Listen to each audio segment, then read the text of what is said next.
C'est quand même plaisir, il y a un monde qui fanatique, il y a bon peu bazala, c'est-à-dire fanatique, moi sentir, on dit autant la maman, mon papa, mon co, éducation, moi, il y a moi vraiment très spécial. On a peine à remarque constant à Sali. Merci à vous les Gaulois pour tout. Et puis d'abord je remercie Ferregola parce que na kondima na ye po azaki nango d'abord abenganga na projet na ye la dynastie toza na biso mpe ebele aza mpe na wenge mpe baza na bango mpe ebele na maison mère wana mais salaki ngai mpe quand même clin d'œil ya olobaki mon frère yaka to partager na dynastie nayaki avec mon cœur et puis tout ça eloko wana et puis ntango osalaki live olataki perike likolo ya $200 ntango oyo osenga pardon olati kagoule okomi na mawa ondima operdre bato tout bamusicien operdre oyo bapesaka mbongo operdre bango operdre relation nyonso mpo biso bato nyonso bapesaka biso batravailla na gouvernement ezala bamusicien badépenda na gouvernement bawata bafali tout autour na biso tozalaka na bato oyo balia mbongo ya gouvernement osentir oki operdre bato nyonso likolo ya $200 ya mwa mirajabu eloko bobosanaka mbongo bafutaka biso ya ngunda gouvernement na biso moto atinda yango mindele bapesa yango te gouvernement na biso afutelaka biso ya impôt awa biso bato ba sans papier otuna ngulu olobaki tala bamanikete ofingaki mama Denise osisango oza na kati ya file olobaki bato bakipa makambo internet te mindele oyo senga pardon poani osisango.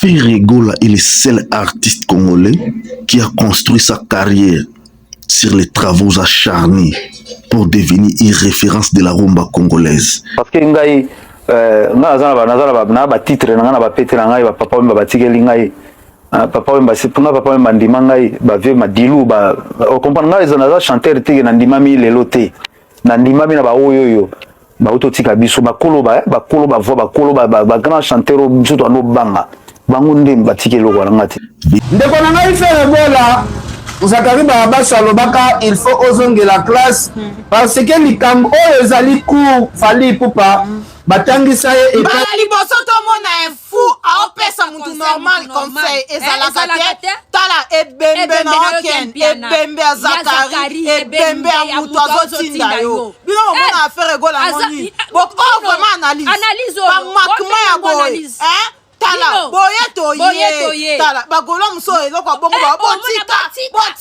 bazo make Ferregola biso to ba mega biso téléphone ya biso tokoya ebembe na ex papa ke na parce que ondo zotinda petit fouana ebembe na bino ça c'est quoi ça botala biloko ya boye bano bazolo mbala liboso mona ye faut apesa mutu normal conseil donc ngai na koza la fou yo keni nyama nana tinda kabisa kana fulu nana tinda kabisa papa yo zo dénigrer papa to fanda ki yo papa ko ya to pinga pe yo abati liboma abala liboma ezaka yo grande sœur na muswahili liboma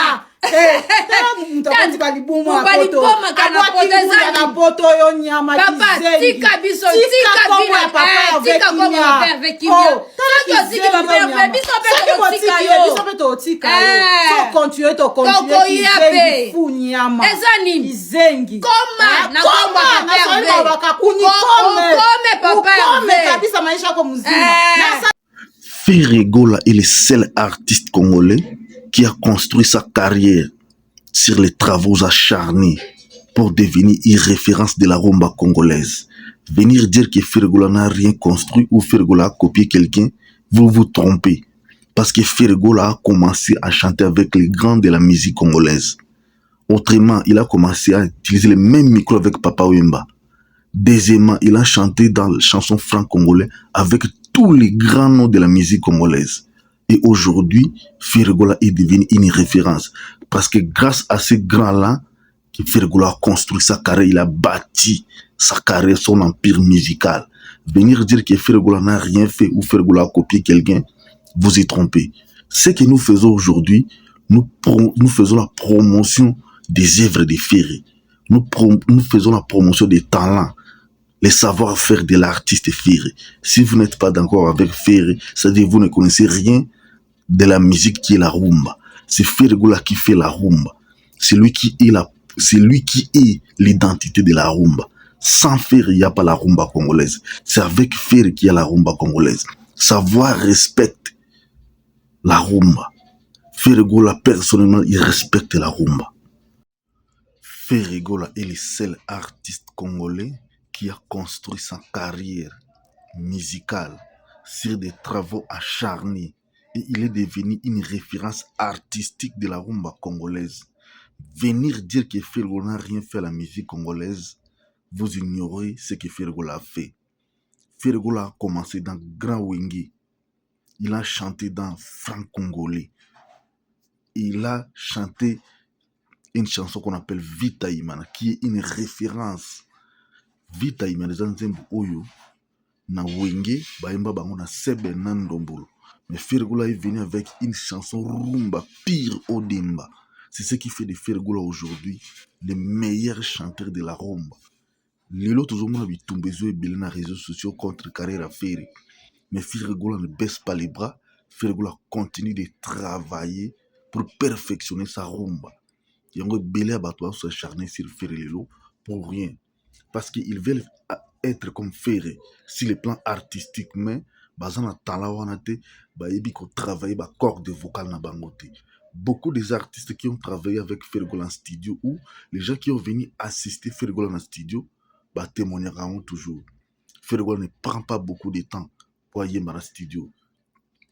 Il suffit à Zaketa Kola la Pongi, à Lamuki, il met sa voix, Nzembo marche. Bazonga la deux fois ti. Même les voix témoins. Secrétaire Eliot Mondombe ya Maison Mère Lobango. Nzembo na bango ya nostalgie fait la imana héritier. Eza voix témoin ya Ferry. Basalaka ba voix témoin na Kinshasa. Maintenant bakomi mastering en Europe. Bazoki sultana kosala des nouveautés. Bakoti onga bongo na kati ya disque. Alors Ferry Goula Obulelo bino bozo s'acharner sérieux. Il est le seul qui porte très haut la rumba congolaise à se défendre en Yimoko. Bino bato bolobiki ba musicien na bino ba finga kati. Ferry nda finga bato. Ba communicateur na bino ba finga kati kaka ba communicateur ni ba finga ka ya Ferry. Siko ndenge bino ba communicateur na bino ba bimi publiquement ba ki ko finga première dame ya république. Soki ezalaki Gaulois to soki ezalaki moto moko abengaka kolobela Ferry ndi réseaux sociaux lilo eza Ferry na baminiature. Mais loko eza bato ya fali, personne n'en parle. Même le gouvernement lobi le côté, même IDPS, force du progrès, to kiska ba misima kofi na bangote. Mais ya Ferry à la seconde oyo ba kosela Ferry makambo. Ba finga mokonzi ya mboka pona Ferry. Makambo ko décorer fali et salaka alaine jusqu'à ce que ba que benga ba que zo Ferry Goula ko lever na butu. Chance to zala ki peut s'acharner. To telema ki to bi soki makambo ko di Ferry. Biso pe toko ya. Ne batikaki. Mais le autre moni bateau bino bo leisi. Bateau bo produire bango na Stade de France. Ba bongoli mandoki likolo na bino. Babosani ba bien fait pour ça la bango. Tant que sabino ki Ferry Goula za les seuls artistes aux la vrai vis-à-vis na ba kulotu na vis-à-vis na ba ninga na ba artiste vis-à-vis na ba autorité mboka butiaka temi. Fallait mo roi sala communiquer après parler la défense à Reina Kolbakino ba anti-valeur tout. Balo basuna comme on a été. Mais quelque temps, Yesu a outi à conseiller mususu kaka ba même anti-valeur wana ba réarmer bango ba ki la promotion. Anti-valeur zere pas biso ba goloate. Nous venons vendre la qualité, les expériences, les talents du Ferry. Sous les qui ba talent Ferry pour vendre le côté tous en accord avec biso fandi kimia. Nous vendons les talents de Ferry. Nous ba monde au ba yebi Ferry. Nazako luka mosala na motema na yo. Lettre motivation zo sengangai. Tala elongi na nga isa plus lisible que ton écriture. Recevoir à belle le motema na nga. Destination teo. nayebi yango avagutu naganga hu ata bakangi miso nanga kitende ya mwino nakoya kosede vinanga nakufa napimbwa neti nguhu angelu ade natikala te monoko na ngai yo ebeli sangani kingasani pardon kosilisa bolingo na ngai te esili ya gola na ngai nakoya kosede nakoya koplede vinanga nakufa napimbwa neti ngu angelu adie natikala te